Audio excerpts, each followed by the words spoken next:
Are you thinking about making a change in your content?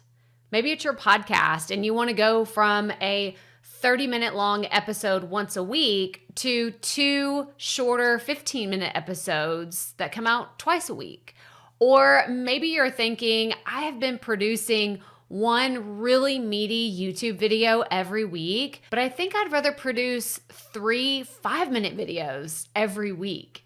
There are lots of reasons to make changes in your content, and today I want to talk about some pros and cons to the big question of, do you address that you're making changes in the first place? So let's get right to it.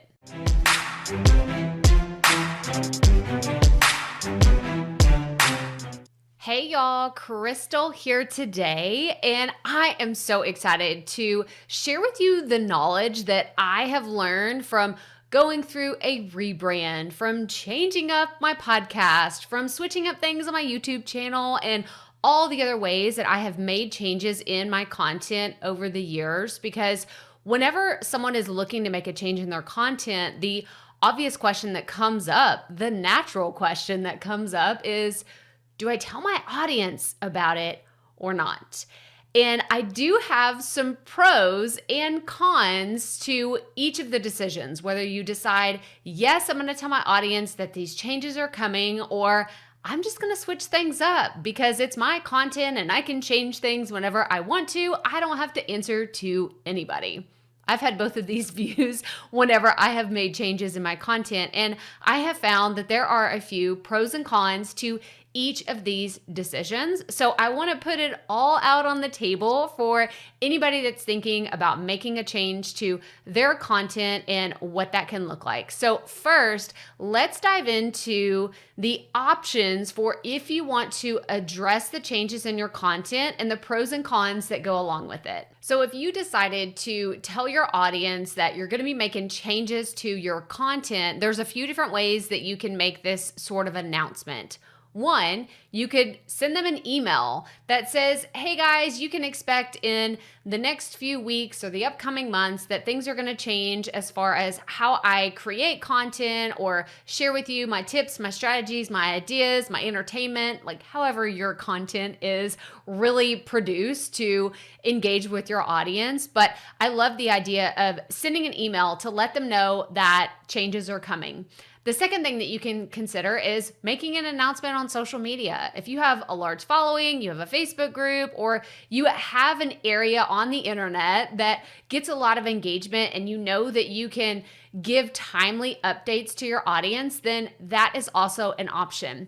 The third thing that you could consider is if you have a podcast, you could put out a bonus episode that explains what the changes are, why you're making them, if you feel so led to share those things with your audience, and maybe what they can expect. So those are 3 ways that you can really inform your audience in what is happening. Now, if you have a YouTube channel, the 4th way that you could do this is you could put out a video, or the 5th way is you could go live. I love the idea of using the different ways that you engage with your audience to let them know that changes are happening, changes are coming, and I just leave it up to you to decide which one would be best for you and your audience. You know, if you have a ton of engagement on your live stream, that maybe that is the place that you should share this sort of announcement. Or anytime you put a post on your Instagram stories, people see it and they engage with you and they DM you, like all the things, then that's a great place to share that as well. But these are some of the ways that you could share that you're changing. Now, let's talk about one of the pros whenever you share that there is an upcoming change in your content. One, you're letting your audience know what is to be expected. You're letting them know the changes that are coming. But 2, you also have an opportunity to get people excited about what is to come. I remember back in the day whenever I switched from the Rookie Life podcast to what is now the Proffitt Podcast, and I made a big deal about it. It was almost like I was relaunching my podcast all over again. And so I was able to say, hey, we're going from this topic on the Rookie Life to now talking about podcasting and content creation on the Proffitt Podcast. And I was really excited about it. And I think that that initial excitement was really the jumping off point to my audience to be super excited about it. So those are the pros that you can expect whenever you announce to your audience that you're making changes to your content. But now let's talk about the cons. Now, the biggest one for whenever you're making an announcement and you're sharing with your audience ahead of time that you're making changes is this leaves it open for feedback. Now, you know I love feedback. I talk about feedback all the time and how to get it, and it's a great part of marketing and understanding your audience, but it can have a backlash if you make a decision that your audience does not agree with. I have seen this multiple times from YouTubers that I follow, podcast shows that I've been listening to for a long time, and they make this big announcement that things are changing, and immediately they're flooded with emails, DMs, like all sorts of messages from their raving fans that are like, no, don't make any changes. What are you doing? We love the content that you're already creating. Don't switch to doing longer podcast episodes, or don't make your YouTube videos shorter. We want your content this way. So be prepared for that. If you're going to make an announcement that things are changing, just be prepared that you're going to be getting questions around why you're making these changes, what things are going to look like going forward in the future. And you may even have some people say, well, I'm no longer going to be listening to your podcast, or I'm unsubscribing from your channel, or people may just unfollow you. And it's just part of the reality of anytime you make a change in your life, in your business, there's going to be people that are on board and some people that are going to say, that's okay. Like, I'm going to find content elsewhere, and you have to be okay with those decisions of your audience. Now, before we get into the second option of just not saying anything and making the changes, I wanted to talk real fast about seasons, because I get asked a lot, should I have seasons for my podcast? Should I have seasons for my YouTube channel, my content in general? And so I wanted to let you know we have a few resources right here that I'm going to also link to in the video description that can tell you more about what I think about seasons and whether you can use them for your podcast, use them for your YouTube channel, and what that can look like. So make sure you check out the video description below and check out the resources that we have about seasons for your content. So our second option in making a change to your content is just to make the change and pretend like nothing happened. And I've done this a few times in my content. I went from publishing one YouTube video a week to suddenly having two, and then eventually making the shift from 2 videos to 3 videos a week. And as of me recording this video, I'm going to be switching back to the model of having 1 video on my YouTube channel a week. So I have run the gamut of making changes to my channel and being pretty subtle about it, other than I'm sitting here telling you about the upcoming changes I'm about to make.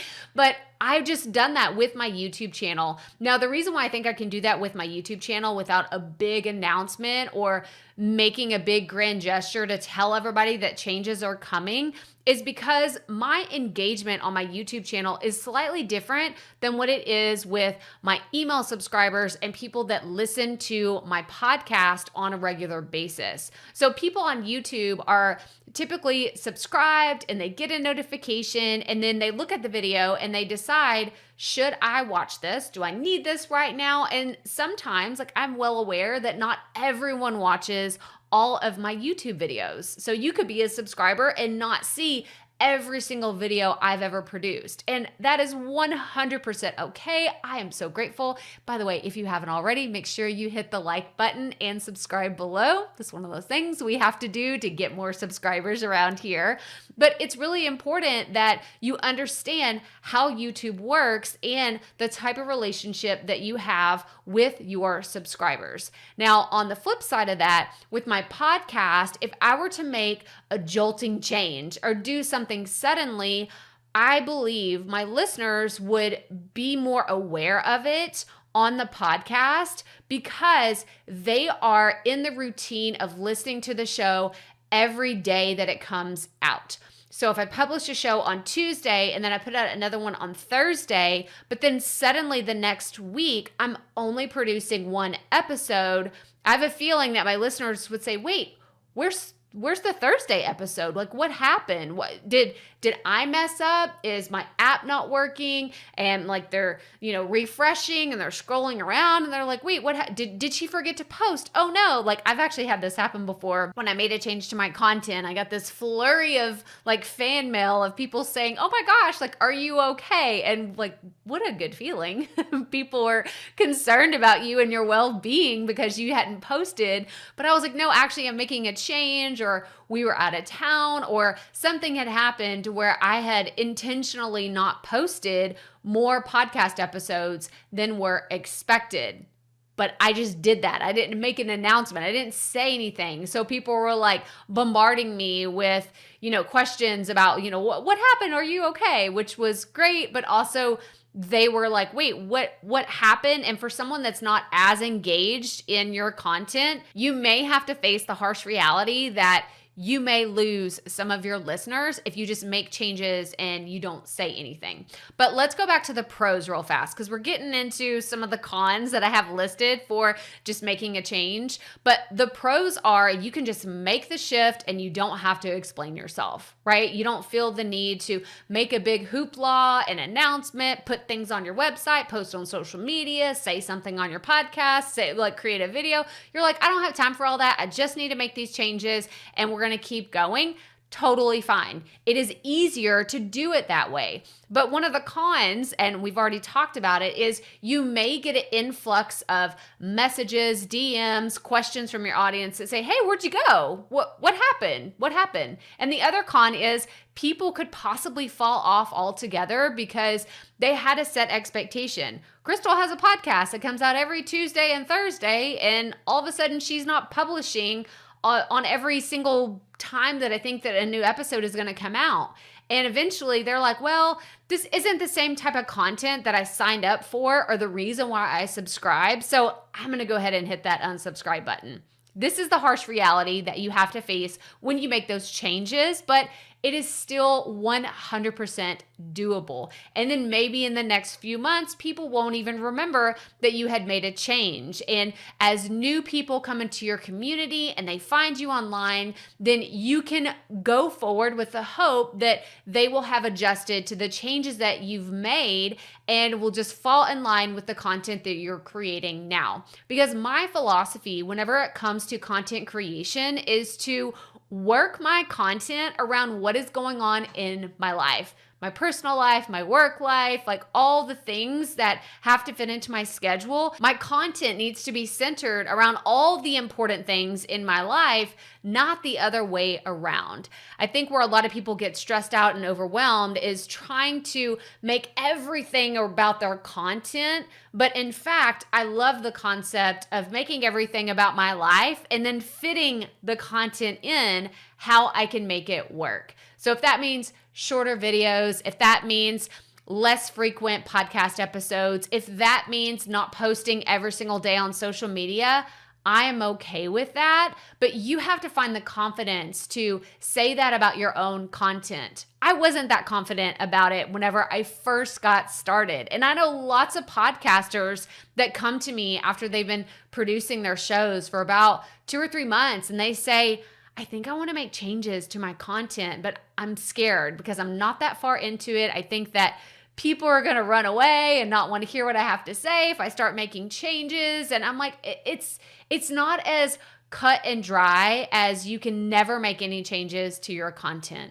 It's your show. It's your YouTube channel. It's your email list. You have the freedom to do with it what you may, but just know that there are going to be some pros and cons to whatever decision that you make. And I just wanted to share some of those with you in today's video. So tell me in the comments what questions you have about making changes in your content, or if you have some specific stories, I would love for you to share those in the comments below. But that's all I have for you today. So make sure you hit hit the thumbs up on this video if you found it helpful. Subscribe below, that way you don't miss our future videos all about content creation and running your online business. Make sure you check out these other videos right here. And as always, remember, keep it up.